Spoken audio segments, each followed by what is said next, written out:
Hey everyone, it's Ashley. Welcome back to my channel. Today I'm going to be using this Concord and 9th birthday stacks stamp set to show you how I made this really cool sort of scene changing type card. I'm going to be using two different pieces of 4 1/4 by 5 1/2 110-pound cardstock. And the reason that I'm using two is that the base for this card is going to be an acetate base, so it will be completely transparent unless I adhere some sort of cardstock to it, and the cardstock that I adhere to it is going to be where I'm stamping. So I'm going to be using my Mini Misty here because I will be stamping the same exact image in the same exact place, and that's very important, twice, once on each of these pieces of cardstock. So I'm going to use Memento ink, and I'm going to stamp it twice just to make sure I have a good impression. I will be using just regular dye ink.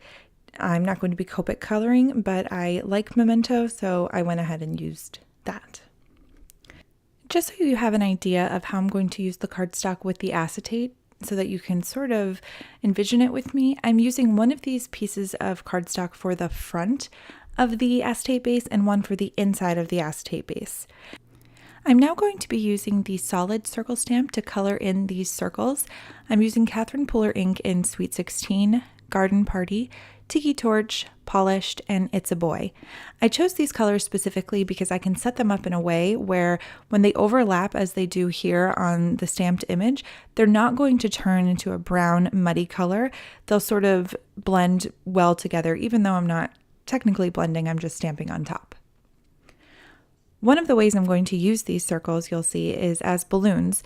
So it's important that they have a little bit of a transparent quality to them, or that it appears that they do.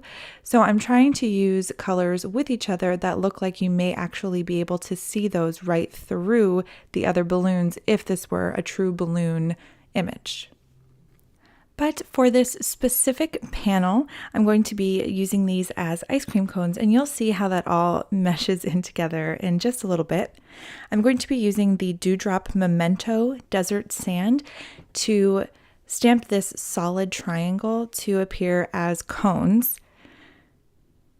And I will also be using the sort of waffle-like stamp, and this is to really bring out the detail of the cones, and I'm going to be using that in Icing on the Cake, also by Catherine Pooler.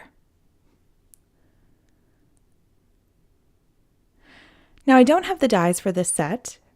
It would be a really good investment to get it, just because I think that it would make a really clean line if you were to do something like this, but as usual, it's not completely necessary. You could cut like I am here, and I did my best to sort of level out where I thought it was going to be on either side so that it looked a bit straight.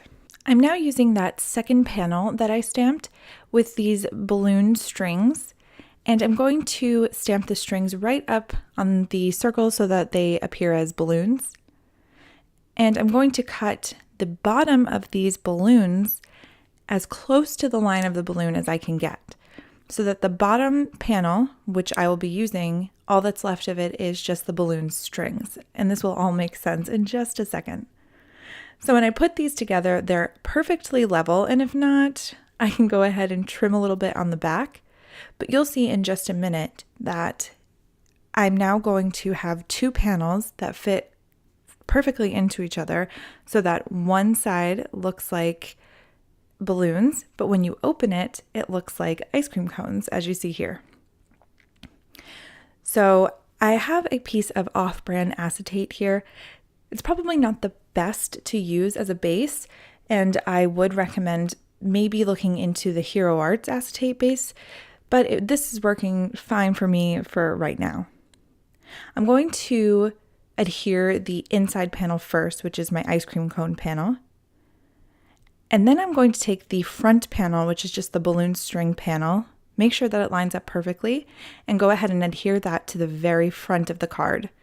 And now you've got a card that looks like balloons in the front, and when you open it, you get the ice cream cone image instead. I think that's really neat. I think it adds a little bit of something to the card, And I'm going to use the happy birthday sentiment here in sort of like the scripty writing. I'm just going to line it up right on top there on the acetate because I think I need a little bit of something on the acetate itself. And I'm going to stamp this with my Mini Misty because I want to make sure I can do it twice with this Stays On ink. I'm personally unsure of any other ink that will stamp this well onto acetate.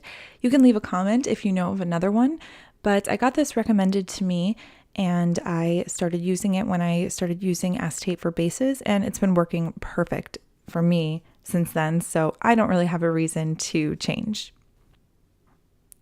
I'm now going to be using the It's Your Day sentiment stamp that's also included in the set on the inside of a card, on the inside of the card, just to give it a little more of a sentiment, not just the happy birthday. And I'm going to stamp this right below those two highest cones.